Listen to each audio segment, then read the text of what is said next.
Assalamu alaikum bachcho. One of your classmates had a problem in these questions. There are a few of them. I was about to explain, तो मैंने कहा कि चलो, all of you might as well benefit from it.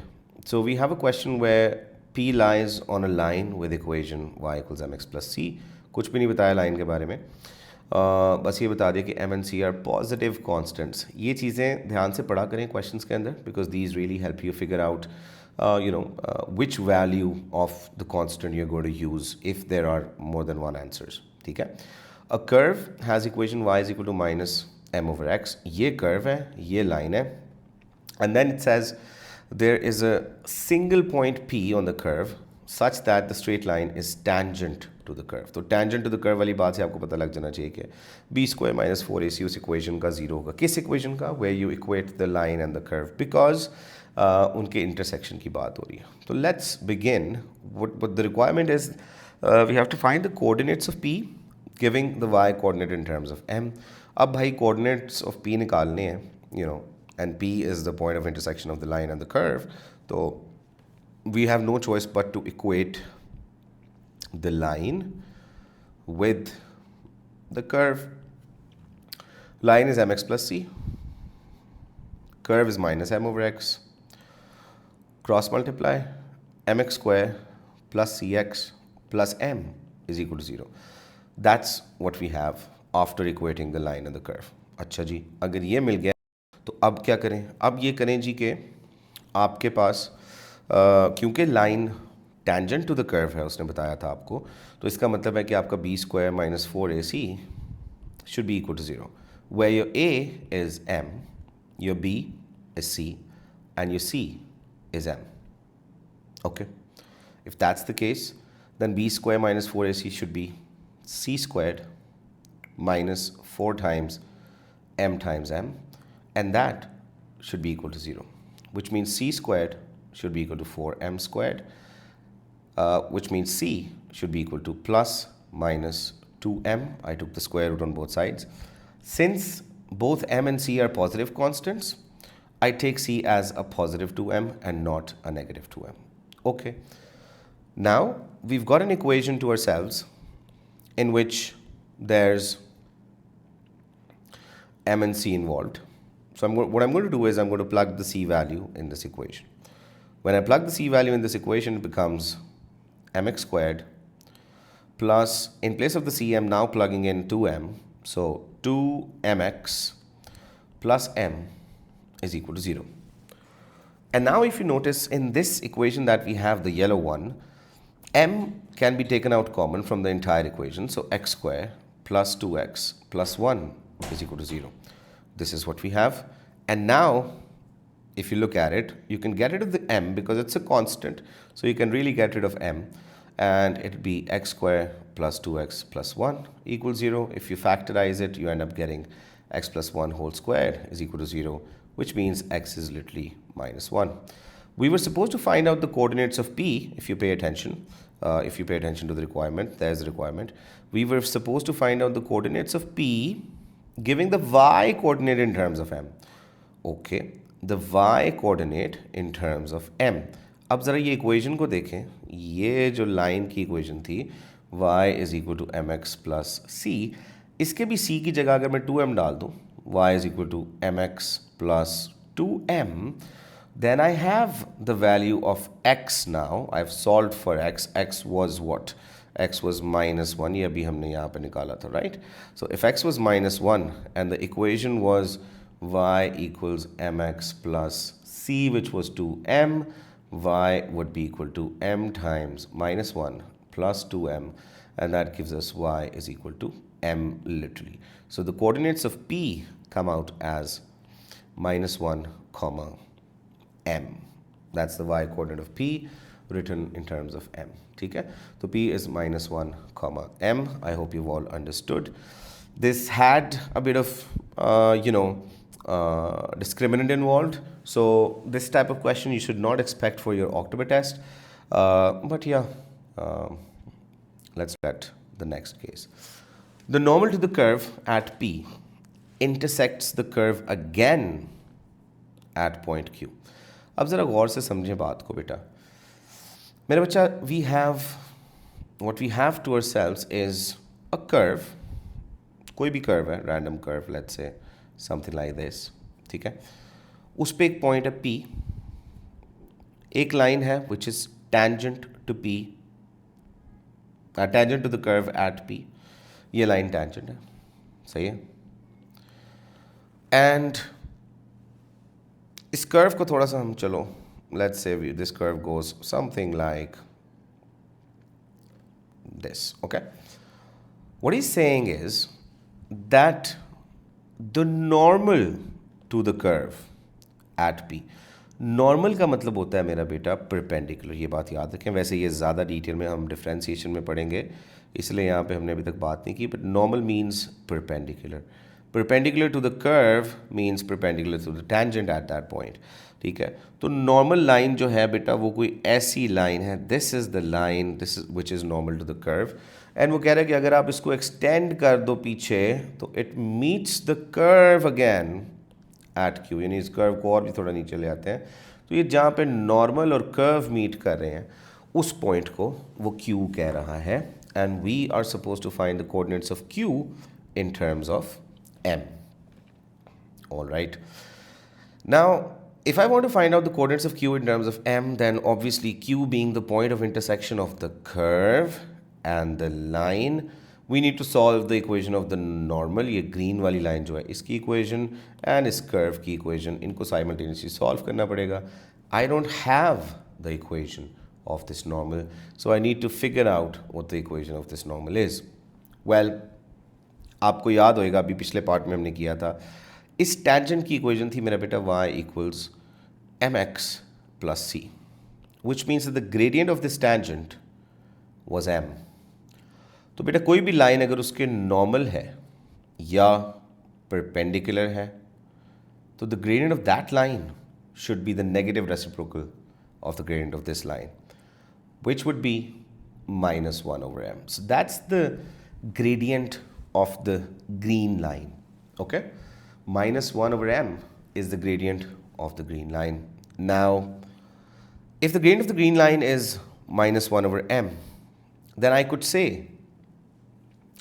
that its equation is y is equal to -1/mx plus c. Bear in mind that this c will be different.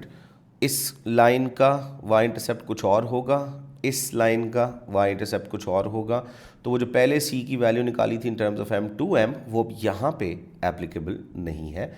This is a different c, bear in mind, okay. So now the equation of the normal is y is equal to -1/mx plus c, all right। But what we do know is that this normal passes through P.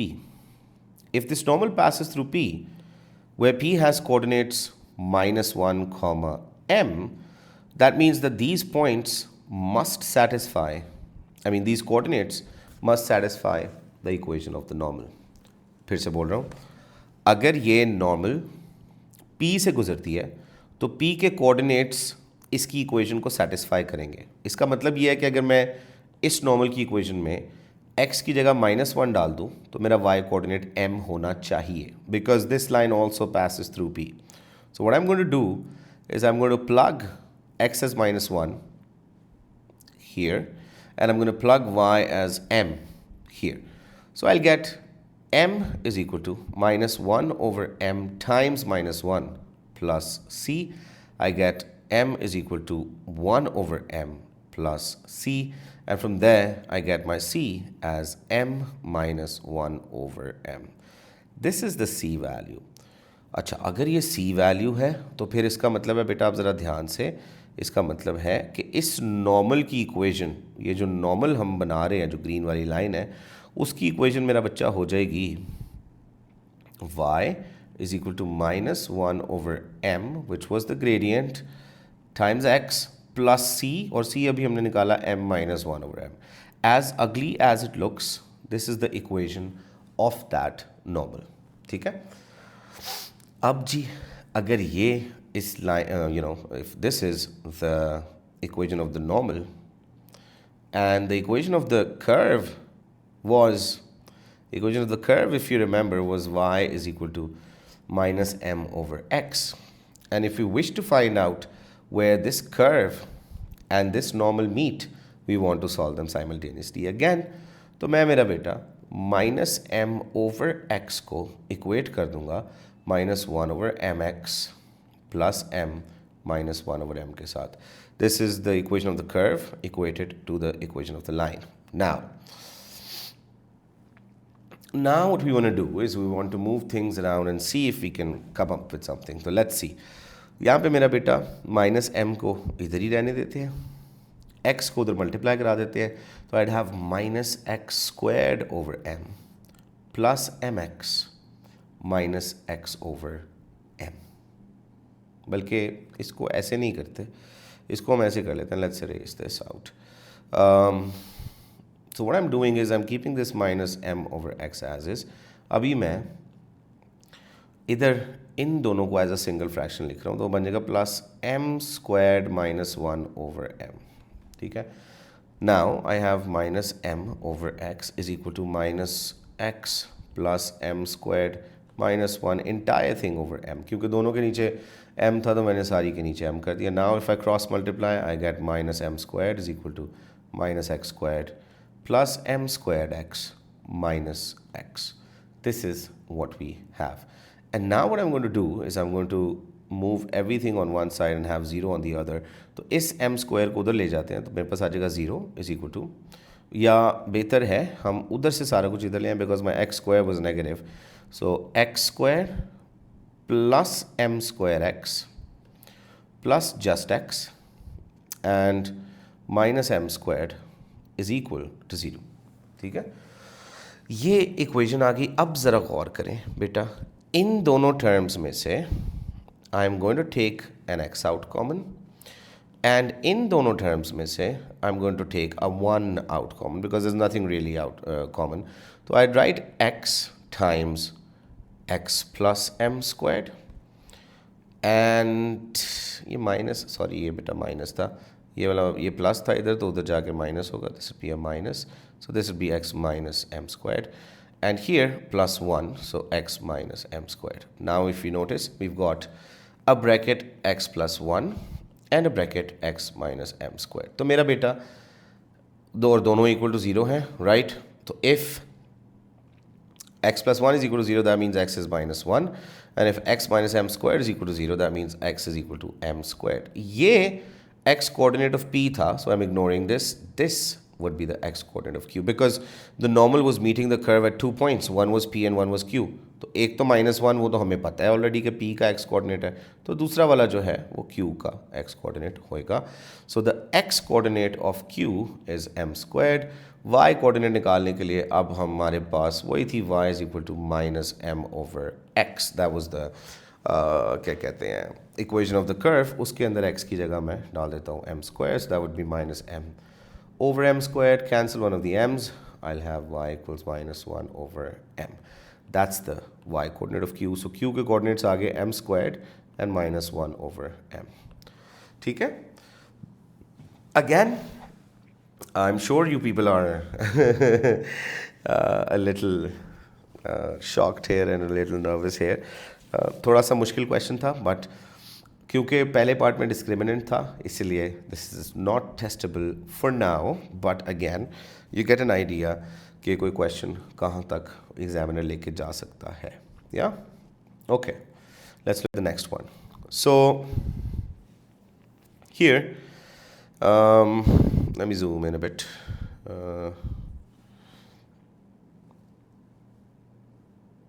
एक तो ये पता नहीं क्या है. Okay चल. So by letting the equation, let's see पहले, let's read the question carefully. So एक diagram दी हुई है जी. The diagram shows the circle with equation x square plus y square is equal to 20. बेटा the first thing you want to notice is that if it's x square plus y square is equal to 20, then the center of the circle is 0, 0 and the radius of the circle is square root of 20. Okay, and then they've also told us that tangents touching the circle at points B and C pass through the point A which is 0, 10. Okay, so in lines ये जो दो tangents आ रही हैं ये वाली, and ये वाली, ये वाई एक्सिस को यहाँ पे टच करती हैं, सर्कल को बी और सी पे टच करती हैं, and these two lines are tangent to the circle. उसने कहा जी by letting the equation of a tangent be y equals m x plus 10 find the two possible values of m. बेटा बहुत बार बार उसने टेंजेंट टेंजेंट टेंजेंट टेंजेंट का जिक्र किया है, तो we know that this line is tangent to the circle, right. तो बेटा अगर ये टेंजेंट टू द सर्कल है लाइन, ठीक है, तो इसका एंड लाइन की इक्वेशन उसने खुद कह दिया कि आप लेट कर लें y is equal to m x plus 10। Why 10 because we already know that you know the y intercept of the line is 10, so y is equal to m x plus 10, and circle की equation है x square plus y square is equal to 20, ठीक है। And as I said earlier, the question is reading again and again that the lines are tangent to the circle. इसका मतलब है कि if I plug this mx plus 10 in place of this y here, then whatever quadratic I'll get from there should have a b square minus 4ac which is equal to 0. I'm sure you're now very familiar with this. तो बेटा y is equal to m x plus 10 एच, ठीक है, इसको कुछ करने की ज़रूरत नहीं है, but we have x squared plus in place of y I am plugging in m x plus 10 and then whole squared is equal to 20. So I get x squared plus M squared x squared plus 20 m x plus 100 is equal to 20. Then x squared plus m squared x squared plus 20 mx plus 80 is equal to 0. ये मेरे पास एक quadratic equation आ गई है। इस quadratic equation में अगर चलो मैं इसको ऐसे लिख दूँ, 1 plus m squared is actually the coefficient of x squared, then we have a 20 mx, and then we have the plus 80. And we now know since the line is tangent to the circle, then the b square minus 4ac should be equal to 0, right? तो b square minus 4ac 0 के equal होना चाहिए, तो हम उसको equal to 0 कर देते हैं। तो बेटा यहाँ पे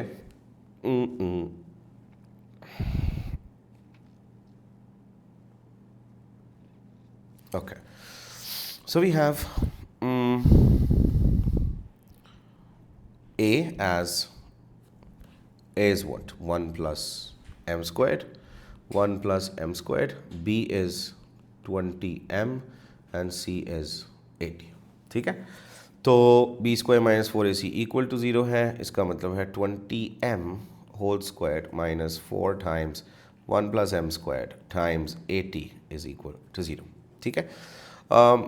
that gives you a 400m square minus 320 कर देते हैं 4 टाइम्स 80 को पहले, और फिर ज़रा इससे मल्टीप्लाई करा लेते हैं, 400m square minus 320 minus 320m squared is equal to 0. That's 80m squared minus 320 is equal to 0. That's 80m squared is equal to 320. m squared is 320 divided by 80, which is a 4, and m then is a plus minus 2, ठीक है जी। तो m की values आ गई plus minus 2, okay. अब अगर आप गौर से देखें तो बेटा हमने a की इक्वेशन को कहा था, यानी एम एक्स प्लस 10 कहा था, तो clearly this tangent has a positive gradient and this tangent has a negative gradient. तो इसका ग्रेडियंट मेरा बेटा, इसकी इक्वेशन होगी मेरा बेटा y is equal to minus 2x plus 10, and दूसरे वाले की इक्वेशन होगी y is equal to positive 2x plus 10, ठीक है। I hope you understood. Okay, so in the next part of the question, it said in part B of the same question, said find the coordinates of B and C. B and C obviously मेरा बच्चा एक B ये वाला point है और C ये वाला point है. These are the points where these tangents are meeting the circle. तो वो जो equation पहले हमने निकाली थी उसको plug in करके, या चलो अब हम कह देते हैं ना y is equal to 2x plus 10 is the tangent and x square plus y square is equal to 20 is the circle. So once again x squared plus 2x plus 10 whole squared is equal to 20. मैंने plug in कर दिया क्योंकि हमने point of intersection निकालना है, तो x squared plus what was this 4x squared plus 40x and then plus 100 is equal to 20, and we get 5x squared plus 40x plus 80 is equal to 0. And from there, if you take a 5 out common, you get x squared plus 8x plus 80 divided by 5 is 40 is equal to 80 divided by 5 is not 16, sorry, my bad. 80 divided by 5 is 16 is equal to 0. And then I just middle term break, x squared plus 4x plus 4x plus 16 is equal to 0. X out common, x plus 4 and then plus 4 out common, x plus 4. तो बेटा यहाँ से answer आ गया सीधा सीधा, x is equal to -4. So I took x as +2, which means मैंने इस वाली लाइन की इक्वेशन ली है, तो b का x कोऑर्डिनेट इज -4.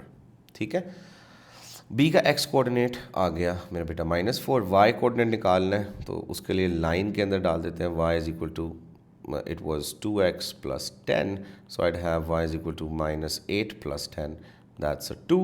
तो y कोऑर्डिनेट उसका 2 आ गया. ठीक है, c का निकालना है तो +10 ले लो, सॉरी -2x ले लो. जब -2x लोगे everything else will remain the same, बस ये 8x नेगेटिव हो जाएगा, तो इसके कोऑर्डिनेट्स आ जाएंगे 4, 2. ठीक है ना, क्योंकि जब x कोऑर्डिनेट 4 आ जाएगा और -2 होगा तो वो भी -8 और +2 आ जाएगा. ठीक है, and then he says in the उससे अगला part that we have to find the angle BDC. अब ज़रा गौर से देखें बेटा, उसने 2-3 बातें बताई हैं. एक बात उसने बताई है कि D is the point where the circle crosses the x axis. ठीक है, तो सर्कल अगर x एक्सिस को क्रॉस कर रहा है तो इसका मतलब है y 0 है. सर्कल की इक्वेशन है x square plus y square is equal to 20, and if this guy is 0 then x squared is 20 and x is √20. ठीक है, ऑब्वियसली वैसे भी ये रेडियस है तो √20 ही था रेडियस. तो x की वैल्यू आ गई, x coordinate of d is √20 and y coordinate of d is 0. That's what we know, and what we actually have to find out in this part, in this third part of the same question, is the angle BDC. ज़रा गौर से देखें, angle BDC, ये वाला angle find out करना है हमने. ठीक है, तो बेटा कोऑर्डिनेट ज्योमेट्री में एंड अगर हम, चलो ये लाइन जो मैंने थर्ड ड्रॉ की इसको रहने ही देते हैं, not really required. If you notice तो बेटा यहाँ पे to find this angle x, it's an angle between the line BD and the line CD. BD and CD के दरमियान में ये एंगल है. बेटा एंगल बिटवीन टू लाइंस का हमने फॉर्मूला पढ़ा था, tan theta is equal to m2 minus m1 over 1 plus m2 m1. बेटा ये formula where m2 is the gradient of one line, m1 is the gradient of the other line, m2 again is the gradient of one line, and m1 is the gradient of the other line. But if you have the coordinates of b and the coordinates of d, you can certainly find out the gradient of bd, है ना.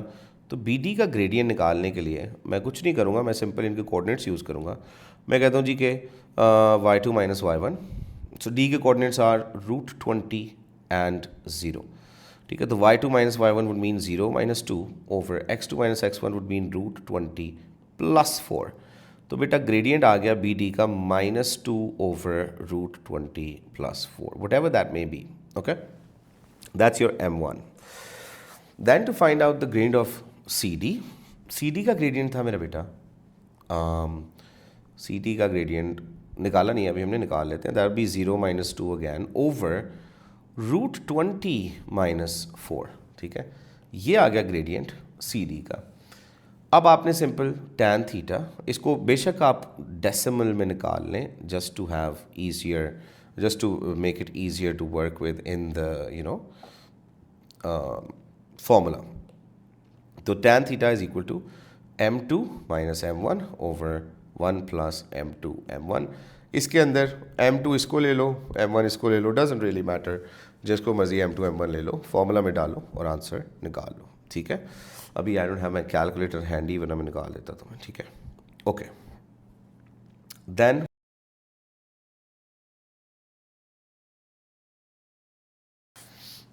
this is an AP-GP question, so definitely very relevant for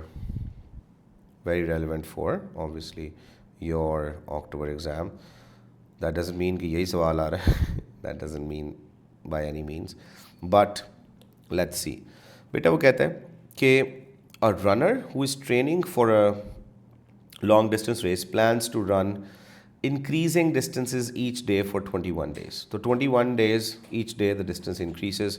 She will run X kilometers on day 1, and on each subsequent day he will increase the distance by 10%. 10% से अगर distance increase कर रहा है तो that has to be a GP, right? क्योंकि 10% increase करने का मतलब है कि आप उसे मल्टीप्लाई करा रहे हो 110% से, विच इन अदर वर्ड्स इज़ 1.1. तो अगर आप 1.1 से मल्टीप्लाई करा रहे हैं हर बार, तो that's your common ratio. I hope you all remember, common ratio बन जाएगी वो R, ठीक है। On day 21 she will run 20 kilometers. So that means that your 21st term is actually 20. Okay. अब देखते हैं जी, find the distance you must run on day 1 in order to achieve this. Give your answer in kilometers, correct to 1 decimal place. अच्छा जी, kilometres में answer मांगा उसने, correct to 1 decimal place. बेटा हमें ये पता है कि AR to the power of n-1 होती है nth टर्म, है ना, nth टर्म होती है, ठीक है। तो यहाँ पे मैं A ले लेता हूँ अपना x, जो कि हमें नहीं पता. उसने कहा she will run x kilometers on day 1 times R to the power of day 21 जो है बच्चा, वो बन जाएगा 21, n की जगह -1. And we already know that this is equal to 20 kilometers, right? 20 kilometers. And we already know that R is 1.1, so I'm going to plug in the value of R. So 1.1 to the power of 20 times x is equal to 20. And वहाँ से आ जाएगा x is equal to 20 divided by 1.1 to the power of 20. This gives you the distance she runs on the first day. I hope that's clear. Now, second part में कहता है find the total distance she runs over the 21 days. अब ज़रा ध्यान से देखें बेटा, आपकी फर्स्ट टर्म जो हमने अभी x की वैल्यू निकाली है वो आ गई 20/1.1 टू द पावर ऑफ 20. इसकी जो भी वैल्यू बनती है, आपका R इज़ 1.1. उसने कहा जी find the total distance she runs over the 21 days, कि पहले दिन जितना भागी प्लस दूसरे दिन जितना भागी प्लस तीसरे दिन जितना भागी प्लस चौथे दिन जितना भागी. सो total of all of those distances, that means he's referring to the sum of the first 21 terms. Very, very simple. तो sum निकालना बेटा, the sum of 21 terms would be a times r to the power of n-1 over r-1. a हमारे पास वही गंदी सी value 20/1.1 to the power of 20. इसको obviously please निकाल लेना calculator पे. r is 1.1 to the power of n minus to the power of 21 minus 1, and then entire thing over 1.1 minus 1. इसको calculate करो calculator पे. I am sure you will get your answer out. Okay बेटा, यहाँ पे उसने बताया हुआ कि the nth term of an arithmetic progression is half into 3n minus 15. ये उसकी nth टर्म है. इसका मतलब पता है क्या है? इसका मतलब यह है कि मुझे कोई कहे 10th टर्म निकाल दो. अगर मुझे कोई कहे जी 10th टर्म निकाल दो, तो मैं क्या करूँगा, मैं इसी फॉर्मूला में n की जगह 10 डाल दूंगा, तो मेरे पास 10th टर्म आ जाएगी. तो उसने खुद से हमें एक सर्टेन ज्योमेट्रिक प्रोग्रेशन की सिंप्लीफाइड nth टर्म बता दी है. ओके, वो कहते जी find the value of n for which the sum of the first n terms is 84. तो बेटा सम का क्या फॉर्मूला होता है? सम का फॉर्मूला होता है n/2 into a plus l and n/2 into 2a plus n-1 into d. बेटा ये जो फर्स्ट वाला फॉर्मूला है ये आप तब यूज़ करते हैं जब आपको nth टर्म पता होती है ना, और हमें उसने nth टर्म बताई भी है. nth टर्म मतलब लास्ट टर्म, और अगर n टर्म्स की ही बात हो रही है तो the nth term would be the last term. तो मैं यहाँ पे l की जगह पे जो उसने बताया है एज माई nth टर्म वो डाल देता हूँ. तो my sum of the first n terms would be n over 2 into a plus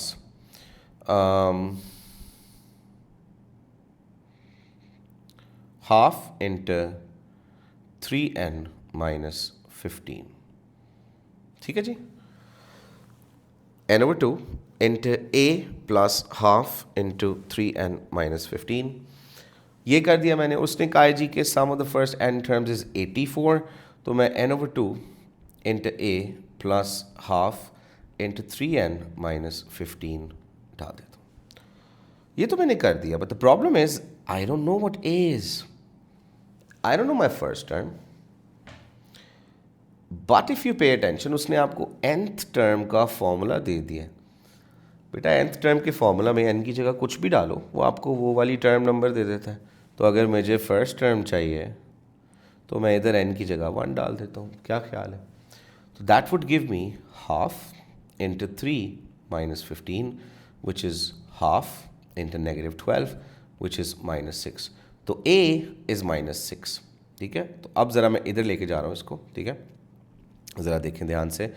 बेटा ये बन जाएगा n over 2 into minus 6 plus half into 3n minus 15 is equal to 84. ये आ गया जी आपका सम का फॉर्मूला. अब देख लेते हैं n, मैं 2 को उधर मल्टीप्लाई करा रहा हूँ 84 के साथ. Minus 6 plus 3 over 2n minus 15 over 2 is equal to 84 times 2. That happens to be 168. तो ये बन जाएगा n times minus 6 minus 15 over 2 is minus 12 minus 27 over 2 plus 3 over 2 n is equal to 168. n को अंदर मल्टीप्लाई करा दो तो minus 27n over 2 plus 3n squared over 2 is equal to 168. And अब फिर 2 को उधर मल्टीप्लाई करा दें तो 3n squared minus 27n is equal to 168 multiplied by 2. This will give you a quadratic. Solve that quadratic and you'll get the value of n out. ठीक है. quadratic नहीं solve कर रहा यार, मैं थक गया हूँ. Okay. This is a binomial question. Binomial के अंदर उसने कहा जी the coefficient of x in this expansion is p. Bracket क्या है? Bracket है 4x plus 10 over x whole to the power of 3. And I know that the coefficient of x is p. Okay. तो पहले वाले bracket की expansion के लिए बेटा इस तरह के जब भी ब्रैकेट आ जाए जिसके अंदर x is at more than one places and you can't directly figure out कि coefficient of x would be which term, तो please pay attention to the powers on x. ठीक है, ये बहुत इंपॉर्टेंट है. I can't emphasize that enough. Directly coefficient of x निकालना है तो मैं देखूंगा कि मेरी फर्स्ट टर्म में x सिंपल x है. फर्स्ट टर्म के ऊपर पावर आती है n माइनस आर, तो मैं इसको कर दूंगा 3 माइनस आर. मेरी सेकेंड टर्म में it's 10 over x, so x actually has a power of -1 and the second term gets a power of r. If I am concerned with x का coefficient that means I need x to the power of 1. Okay, so that gives me x to the power of 3 minus r times x to the power of minus r is equal to x to the power of 1, and then it simplifies to 3 minus 2r is equal to x to the power of 1. ये मेरा बेटा equate कर दो क्योंकि basis same है. तो 3 minus 2r is equal to 1, 2r is equal to 2 and r is equal to 1. जब r को 1 रखोगे तो x का कोफिशिएंट x आएगा, तो रख लेते हैं r को 1.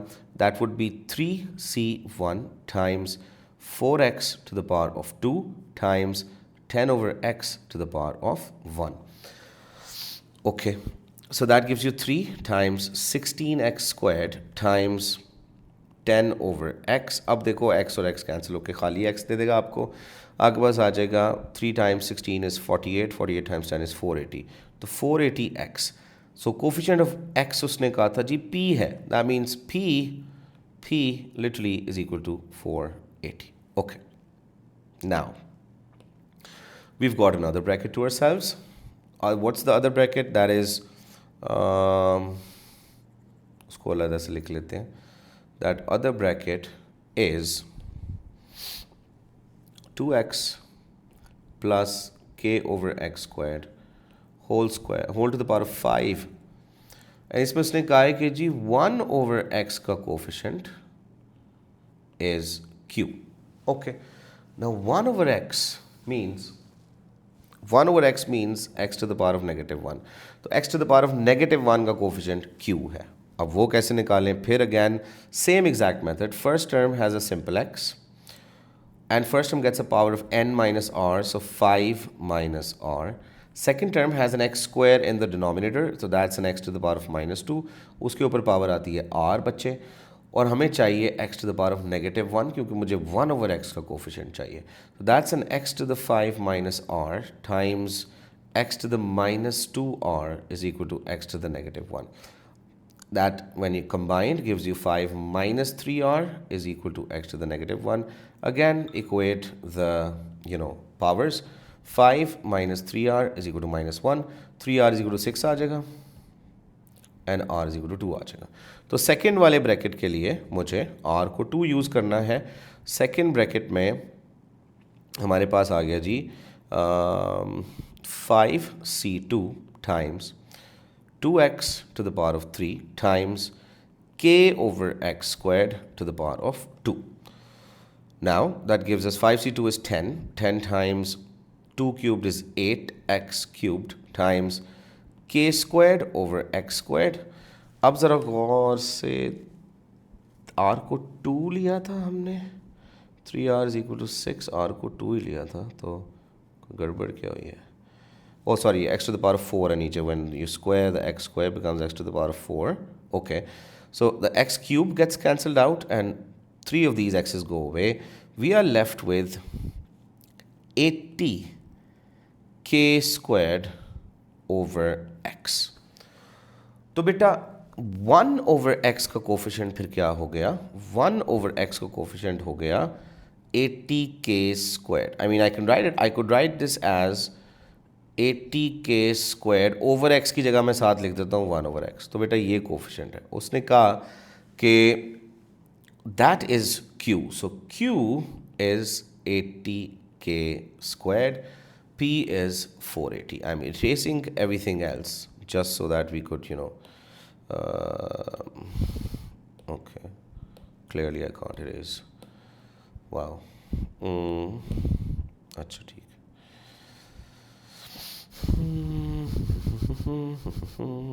We've got P as 480 and we've got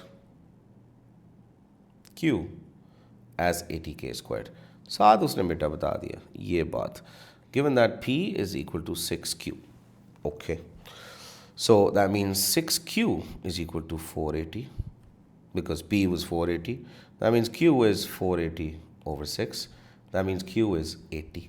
तो भाई if Q is 80 and Q is also 80k squared, that means 80k squared is equal to 80, which means k squared is equal to 1, which means k is equal to plus minus 1. ठीक है? तो ये बेटा k की values आ गई.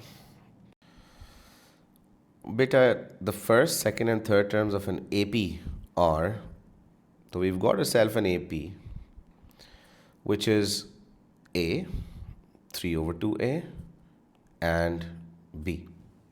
Okay. Where A and B are positive constants. Okay. And then the first, second and third term of a GP are A, 18 and B plus 3. तो GP को भी लिख लेते हैं. GP is A, 18 and B plus 3. ये बेटा इसकी first term है, इसकी सेकंड टर्म है और इसकी थर्ड टर्म है. और GP की first term, second term and third term. See, we've got to find the values of A and B. Now please understand बच्चा कि कोई भी arithmetic progression अगर होती है तो उसकी दो consecutive terms का difference is the common difference. Okay. That means 3 over 2A minus A should actually give me D. And that means D is literally a half A. ये मेरे पास आ गया. Okay. Then B minus 3 over 2A should also give me the same thing. Why? Because that's also the common difference. So बच्चा b minus 3 over 2a is equal to also d. Now when two things are equal to the same thing, then the two things are equal to each other, right? So I could say that half a is equal to b minus 3 over 2a. So I could say from there that b is equal to half a plus 3 over 2a, which is 2a. So we've got to, one equation for b and a, and that is b is equal to 2a. All right, can't do much with it, so let's go to the GP. GP में बेटा common ratio होती है, और common ratio होती है the second divide by the first और the third divide by the second. So मेरे बेटा यहाँ पे r मुझे नज़र आ रहा है कि 18 over a है, एंड दूसरा r मुझे नज़र आ रहा है b plus 3 over 18 है. And if both of these things are equal to r, that means both of these things should be equal to each other. 18 over a is equal to b plus 3 over 18. ठीक है?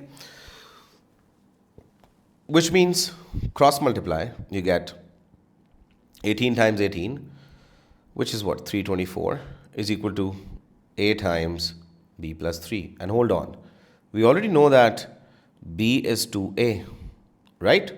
So I'm going to plug that in here. So I'd have 324 is equal to a times 2a plus 3. And from there, I'll have a quadratic in terms of a. And उसको solve करोगे तो आपको a का answer मिल जाएगा. Solve the quadratic equation. उसने बताया है आपको a and b are positive constants, I guess. Yeah.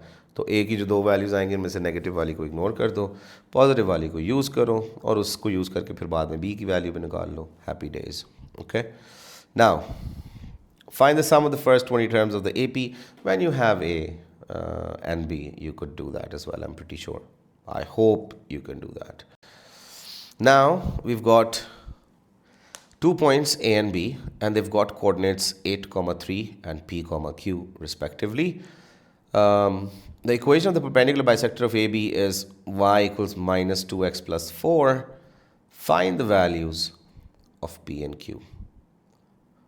Okay. क्या उसने हरकत की है. तो मेरा बेटा देखें, एक लाइन है जिसका जो ए बी की परपेंडिकुलर बाइसेक्टर है, और उस लाइन का ग्रेडियंट है -2. तो gradient of perpendicular is -2. Okay, which means gradient of A B should be 1/2, negative reciprocal. And A B का ग्रेडियंट की वैसे अगर मैं एक एक्सप्रेशन बनाऊँ तो that would be y2 minus y1 over x2 minus x1. That should be equal to the gradient of AB, which is 1/2. Cross multiplying, I'd get 2q minus 6 is equal to p minus 8. Moving things around, I'd get p minus 2q is equal to 2. Ek equation in terms of p and q. Okay. Do we know anything else? We know that ये जो perpendicular bisector है, since it's a perpendicular bisector, it must pass through the midpoint of A and B. देखें, अगर A B एक line है, ये let's say A है, ये B है, और कोई लाइन है बेटा जो A B का perpendicular बाइसेक्टर है, स्पेसिफिकली बाइसेक्टर अगर है तो it needs to pass through the midpoint of A and B. तो बच्चा midpoint of A and B के लिए हम अगर ए और बी के कोऑर्डिनेट्स को यूज़ करें as they are, I'd get the x coordinate of the midpoint as 8 plus p over 2, and I get the y coordinate of the midpoint as 3 plus q over 2. Now, since the perpendicular bisector must pass through the midpoint, इसका मतलब है उस perpendicular bisector की equation में अगर x ये है तो y ये होगा. तो उस equation के अंदर which is y is equal to minus 2x plus 4, मैं y को रिप्लेस करूँगा 3 plus q over 2 से, और मैं x को रिप्लेस करूँगा 8 plus p over 2 से, and then the plus 4 comes as is. अब मेरा बेटा ये जो इक्वेशन आई है मेरे पास 3 plus q over 2 इसको 3 plus q over 2 is equal to minus 16 plus 2p over 2 plus 4.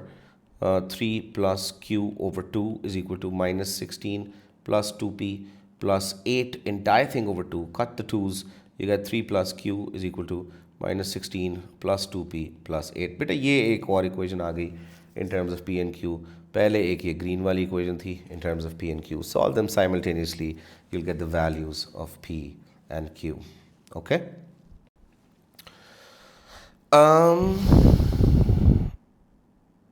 Astaghfirullah, what is this question? चलें, let's see. बेटा देखें,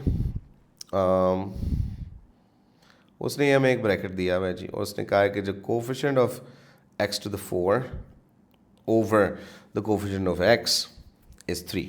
तो बच्चा इतना कोई मसला नहीं है, थोड़ा सा बस ध्यान से देखने का coefficient of x to the 4 कब मिलेगा. तो वंस अगेन वही बात है, पहली टर्म में it's just an x, and पहली term gives you a power, gets a power of 7, I mean n minus r, तो 7 माइनस r हो जाएगा. दूसरी टर्म में x to the power of -2 है, तो उसके ऊपर आ जाएगा r. यहाँ पे इसको अगर कंबाइन करो, या चलो पहले कंबाइन नहीं करते, x to the power of 7 minus r would be, and then इधर आएगा -2r. So the overall power on x in this bracket is 7 minus 3r. ठीक है. अब अगर मुझे x to the 4 का कोफिशिएंट चाहिए तो मैं 7 माइनस 3r को इक्वल टू 4 रख दूंगा. वहाँ से मेरे पास 3r इक्वल्स 3 आएगा एंड r इक्वल्स 1 आ जाएगा. एंड अगर मुझे x का कोफिशिएंट चाहिए तो मैं 7 माइनस 3r को ही इक्वल टू 1 रख दूंगा. तो मेरे पास 3r इज इक्वल टू 6 आएगा and r is equal to 2 आ जाएगा.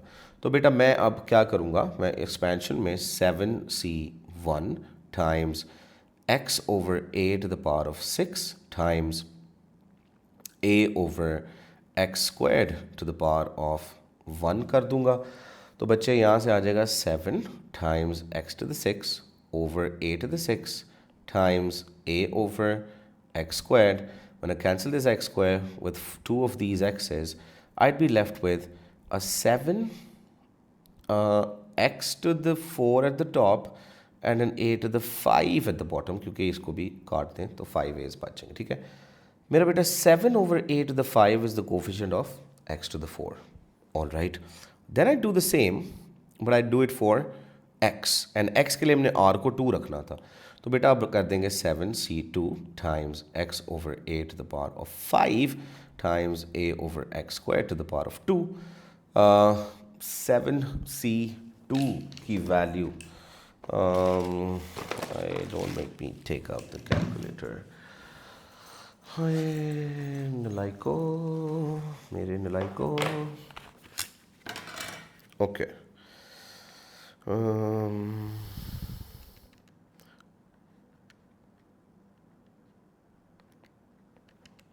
21 times x to the 5 over a to the 5 times a squared over x to the 4. Okay. Cancel the x to the 4 with 4 of these x's. ये one और ये दो a's cancel हो जाएंगे, नीचे 3 रह जाएंगे. तो बेटा आपके पास सिंपल बचेगा 21x over a cubed. So x का coefficient is 21 over a cubed. ठीक है. x to the 4 का coefficient was 7 over a to the 5.